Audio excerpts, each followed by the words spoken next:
Hey, good morning, everyone. It's Rebecca Undem, and you are watching Rebecca Undem Live.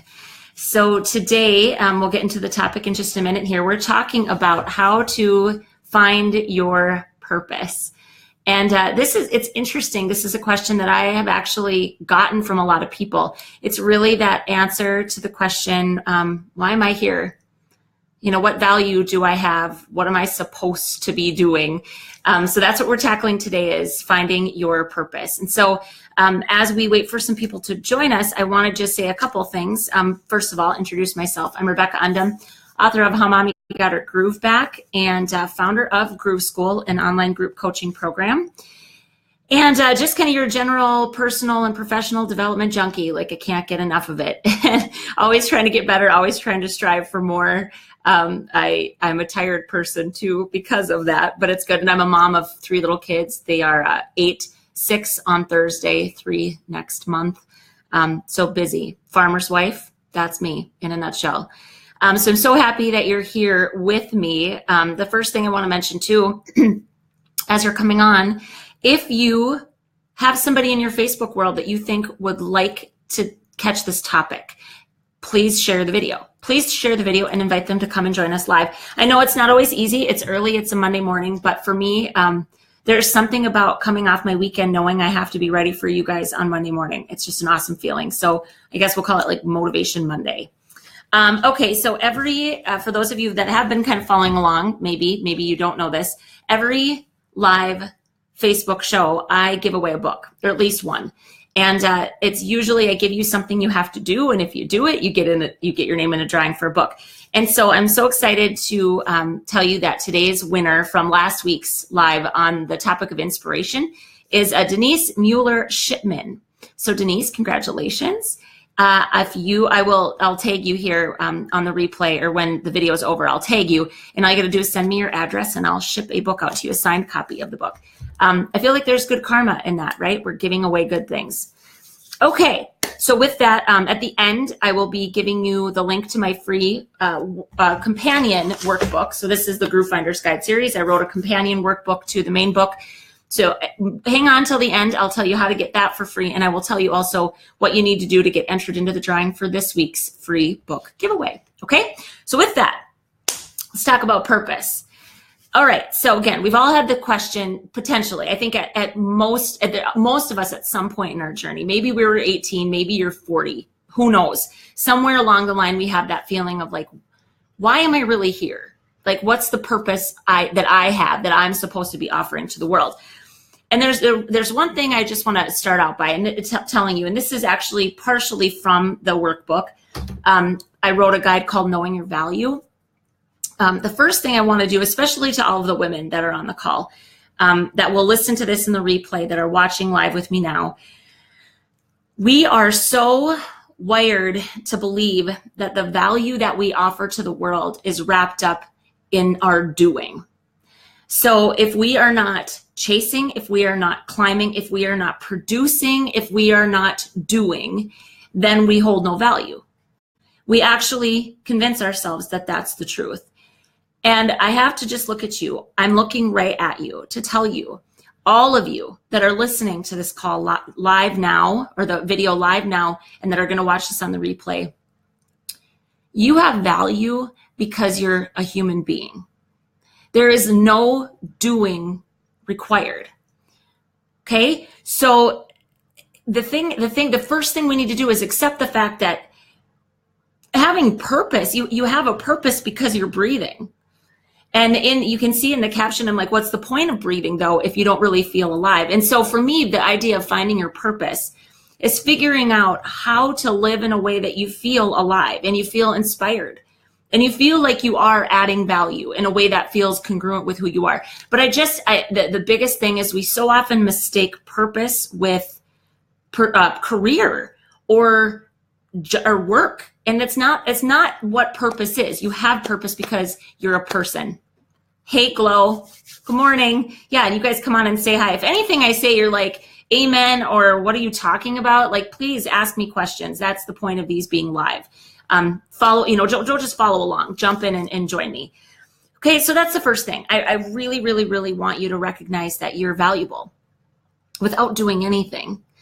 And so as we talk about like specific steps that you can take to better discover maybe what your purpose and your talents and your rawness can offer, just remember that it's valuable. Whether you can identify it clearly yet or not, you are valuable just because you're you. Okay? So that being said, being able to live in a way that really reflects the things that you love and the things that you care about and allow you to feel inspired, that's how I define living on purpose. Okay, so there's a couple things that about purpose that I think are really important to explore before we talk about. I've got like, let's see, I've got 9 actual tips, like ways that you can better discover your purpose. So we'll get to those at the very end. So don't leave me, hang out with me, okay? The first thing is to stop chasing the idea that there's some singular purpose that you are meant to fulfill on the planet. There's kind of 2 ways to look at this. And both of them are from women that I'm completely enamored with. I love the idea of considering yourself multi-purpose. And it reminds me of our lunchroom when we were young kids. And it's called the multi-purpose room because they would have lunch in there and yet they would do little symposiums in there. There's like different things you can do with the room. It's called the multi-purpose room. There's nothing wrong with being multi-purpose. Brene Brown, one of my favorite people on the planet as far as just the gifts that she has given to the world that I like to hang out in. She talks about living the slash. So for me, my slash is I'm an author / speaker / groove finder / mom, that it's the slash, thinking about what are the things that when you combine them together really feel like you. I think there's this mistaken idea that having a purpose means the one purpose. Like I am solely on the planet to do this one thing. That's a little bit ridiculous because you think about how much you change over time too. Like when you're 18, there's no way you may have one singular purpose when you're 18, but then you become a mom and you become a wife and everything changes and suddenly what you feel like you're giving to the world changes too. Marie Forleo, another woman that I love to follow, she talked about multi-passionate. So kind of the same thing, it's possible to have more than one passion. And in fact, the more broad and varied your passions are, oftentimes the cooler we are. Like people that have a lot of different weird things going on makes them kind of cool. So stop chasing the idea that there's one thing that you should follow. Release the expectations. This is number 2, kind of things about purpose. Release the expectations of the supposed to's. Okay, so and again, I think sometimes this is a factor. The word is escaping me. It's a consequence or the reason that this happens to us is because of our upbringing. So my friend Glo is on here. We've talked about like religious guilt. Like if you grew up in a religious family, I have Lutheran guilt. Some people have Catholic guilt. I have a friend that claims her Catholic guilt, like they get the corner on guilt, which is kind of funny. I would love some comments on this if that's a thing. But I think sometimes that, like you should do this, you should do that. And not that having a moral code isn't an important thing, but we end up taking it to this really bizarre place where it's like, you should become a lawyer. It's what everybody expects you to do. It's what your plan is. It's what your family did. It's what everybody expects. There's no value in that at all if it's not what you really want for yourself. So that's one supposed to, right? Like the expectations of what everybody else thinks you're supposed to be doing. And then on the flip side, there's kind of this new agey idea that if you just follow your bliss, everything will work out. That's not really helpful to people that are truly trying to dig deep and figure out what they're here to do. Letting your family starve so you can, prove to everybody that you're a world-class guitarist if you're not, that's not purposeful either. Okay. So I think sometimes there's this weird thing about, overly connecting our purpose to our vocation. And then on the flip side, just being like, well, screw it. If I just do what I love, it won't matter and everything will work out. There's gotta be something in the middle, right? Okay. So we got Lisa saying Lutheran guilt is for real. It is, right? Like I have it.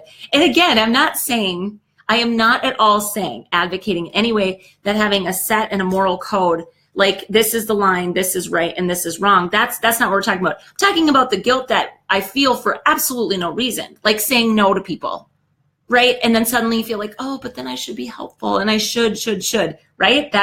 Maybe that's what Lisa feeling in Glow. I know peeps that could teach it, right? Like have a PhD in the Catholic guilt. Oh, that's fantastic. Okay, so this idea of all the supposed tos, if you just let those go and really, and then again, and then when you come to these 9 steps that we're going to look at, really clear your mind and think, what do I really need and what do I really want? And again, it's so hard because I get that even to some of my faithful friends in my own religion would maybe think even what I just said sounds kind of new agey. I believe in being grounded in something. I have a grounding. My Christianity, my faith is a grounding mechanism for me. Okay. Everybody needs a grounding mechanism. Maybe it's not going to be the same as what mine is, and that's fine. But I also believe that being a part of this world, we are all innately, uniquely gifted in some way, and being able to figure out what those are, tap into them and give them back to people in a way that feels like we're of service to people. I don't understand why that would be something not great to pursue. So here I am saying, as a good old Lutheran girl, like, I think it's important to figure out what it is that makes you feel inspired and makes you feel valuable, and do that as much as you can. Not necessarily abandon your job though and make your whole family starve, right? Okay, so last thing on this is that we should start thinking about having a purpose as really doing something meaningful, not necessarily work. It could have nothing to do with making money. And often I think the less we tie our passions to making money, the more likely they are to remain passions. Because sometimes when we tie the need to make money to our passions, we lose the love for what the work actually is. Okay, so again, like an example would be, well, actually, there's a good example from this. So there's another book that I love called Drive by Daniel Pink. He does all this like psychological stuff on motivation, and he talked about artists and how artists, generally speaking, and so he did like this study of them, talking about the value of the creativity of their work when they were commissioned versus when they were non-commissioned. Okay, so like if I went to one of these artists and I said, I want you to paint me a piece that goes above my mantle, and here are my general parameters. Right away, their creativity there's parameters around their creativity. They're hampered by their own creativity, and they don't feel as in touch and as inspired and as moved by the work when they're getting paid for it. That's sometimes what happens when we put too much emphasis on trying to make money from our passions. It loses its actual sense of inspiration and passion and creativity and love. We lose the love for it when we connect it to money. Okay, so those are just a few things to think about with passion or purpose. But here's a few questions you can ask yourself or exercises that you can do to discover what your purpose might actually be. And then here is my giveaway thing. The shtick that you got to do for me if you want to get in for a book giveaway. Okay. And again, it's free. I'm sending you a freaking physical copy of a signed book for free just because it's super fun. Okay. So what you got to do to get into the drawing is literally just comment somewhere on the video what you did, like which one of these you did and how it went, or just anything about trying one of these activities. Okay. All right. So here we go. Here are questions and or exercises that you can do to really discover what your purpose is. So here's the first one. Make a list of all the things you do that inspires you, the work, the activities, the things you do that move you. Okay, think of the things that bring true meaning to your life. Just write down a laundry list of them. Okay, number 2. Now this is a guy, this is Mark Manson, is somebody I encourage people to follow. He's the guy that wrote The Subtle Art of Not Giving a Flip, only it's not that word, and I will not say the F word on a live video because I have a little bit of self-esteem. I can't do it. Okay, so he wrote this blog. He wrote a blog post about finding your purpose, and it was like 7 bizarre questions to ask yourself. This one I truly adore. Okay, and it might be because I have an 8-year-old. My oldest son is 8, but he asked the question. Answer this for yourself. What is true about you today that would make your 8-year-old self cry? Actually almost started crying. Okay, so you think about that. I can tell you for me what it was. And I noticed my friend Marilyn is here. One of the things when I was young, I made up songs. I danced a lot. I'm not a good dancer. And I sang a lot. Like I would make up songs and then I would sing them and like perform them for my family. My poor family like had to watch these things. Somewhere along the way, I just stopped doing those things. And if my 8-year-old self could look forward at me today, she would be like, what the hell? Why aren't we singing anymore? That's the question, right? What's true about you today that would make your 8-year-old self cry? I think it's a super poignant question. It's amazing. I hope all of you that are seriously looking for this idea of what is my purpose? Why am I here? Answer that question. It's a good one. Okay. Number 3, simply taking a little time and journaling the answer to the question of how do you want to be remembered? Because this is where, again, sometimes our vocation, it's great when our vocation and our passion and our purpose fully align, and like we can show up and we can go to work every day feeling like we're living out this passion and purpose. Sometimes there's life circumstances that make that really tough. And your vocation has a placeholder in your life for security and for keeping your family protected and for making money. And then over here in all the margin is where you explore and get creative and get free and liberated with your time and your space and your love and your energy. That's okay. All right. But thinking about how you want to be remembered, that's a great question. Okay. So answer that question. So number 4, answer what activities or work can you get so caught up in that you literally forget everything, including possibly eating, going to the bathroom, or if you're like me, forgetting to pick up your kid from preschool. Like there have been times when I've been working, it happened a few times when my kids were in preschool. I literally just forgot to pick them up. It was like I forgot I was a mom. I wasn't a mom in that moment. I was Rebecca, like full in doing my thing. And yeah, that's like shirking your responsibility. But isn't that cool to think that I'd be so engrossed in something that I would literally like forget everything? So what is that for you? Okay, number 5. If a genie popped out of a bottle, like if this were a thing, if Aladdin's lamp showed up and you rub that lamp and a genie pops out of the bottle and they grant you 20 experiences, what would those experiences be? Not wishes like I want stuff, not cars, not this, not that, but experiences. What would they be? 20, jot them down. Okay, got a social media challenge for you. Okay, number 6 is a social media challenge. Actually ask your network, ask your friends, ask people in your world to answer the question, if you had to choose just one thing that you would consider my gift to the world, what would you say that it is? The craziest thing about this is, first of all, it's extremely vulnerable. Like it's hard to do. It feels like you're just exposing your soft underbelly. Like, go ahead, tell me what you think. But you're going to be amazed at some of the things that people tell you. And if there are people, and again, only the people that like love you and care about you are going to weigh in on that. I mean, the jerks that are, and they kind of like the half friends that are hanging out in your Facebook world, they're not necessarily going to weigh in. So it's a pretty good measurement is to ask the people closest to you. Okay. Again, these are all a variety of ideas. There's not one silver bullet to finding your purpose. It's a process. It's a choice to embark. It's a journey like that you embark upon. Okay. All right. Number 7, write down a list of the 10 most inspiring people you know, and then consider the attributes of why you chose them. Think about the people that you actually look up to, the people that you actually admire. Why would they be on your list? What about them is exciting, interesting, valuable, intriguing to you? Okay. All right. Now, number 8. If you do any variety of these things, look back at all of the answers to your answers to these questions, to the lists. What themes are starting to emerge?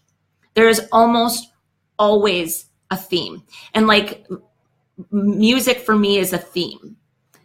And so like my new slash, it's like singer extraordinaire, like if I can sing, I will sing. I sing the national anthem. I hadn't sang the national anthem publicly for, I bet, 17 years, like as a solo. I bet it's been 17 years, probably since high school, which is longer. Shut up, everybody. It's longer than 17 years. But I sang it on Tuesday night at a community event. And it was really kind of bizarre. So again, it's one of those things like once you decide that this is what I'm going to bring into my life, you look for ways to nurture it. And that's actually number 9. Okay.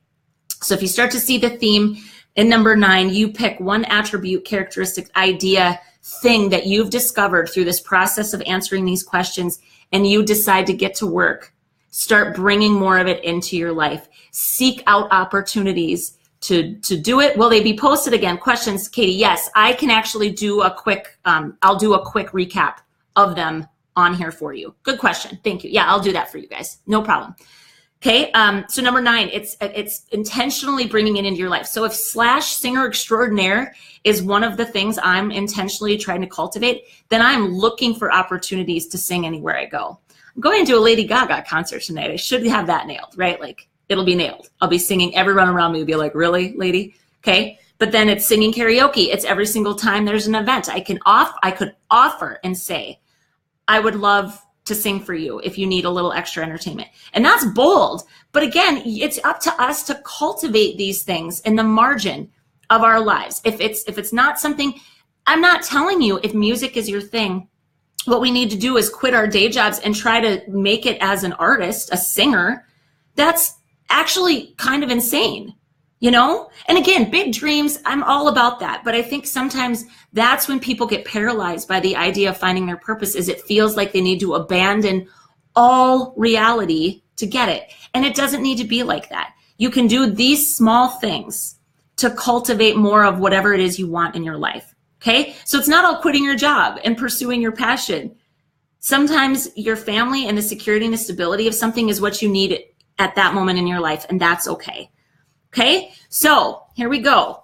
So I'll just say this.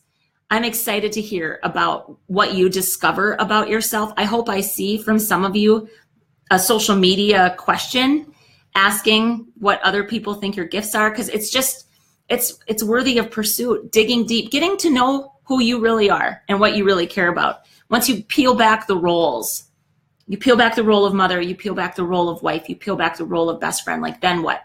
You're still there. What does she need? What does she want? Okay. So book giveaway, post on the video at some point. It'll probably be, afterwards, and that's fine. I'm going to be looking basically through Friday. Yeah, through Friday. You have a whole week. Post what which thing you did, what happened, what worked, what didn't work. Just post any experience you have related to this whole topic of finding your purpose, and then you'll get your name in the drawing for a free book. And if you've already got the book, it's great. Give it away to somebody. Gift away the groove. Okay. All right. So the last thing I told you is I would give you the link to the freebie. It's RebeccaUndem.com/workbook. I will put it in the comments. And if you, I always just say this at the end of these things. Every single week we tackle something different. If you have a topic you want to see tackled here, all you got to do is let me know. If you want some additional support outside of kind of just coming here and hanging out with me live every Monday, which I love, I have a free Groove Seekers community on Facebook. Look up Groove Seekers community. It's free. There's 37 women joined on Friday. 37. It's crazy. One really awesome lady blasted it to all of her friends. So it's just a place where we hang out and we talk about these kinds of things. How do we get better? How do we get better at life? Okay, that's what I'm here to help you do. And to me, that's what having your groove is.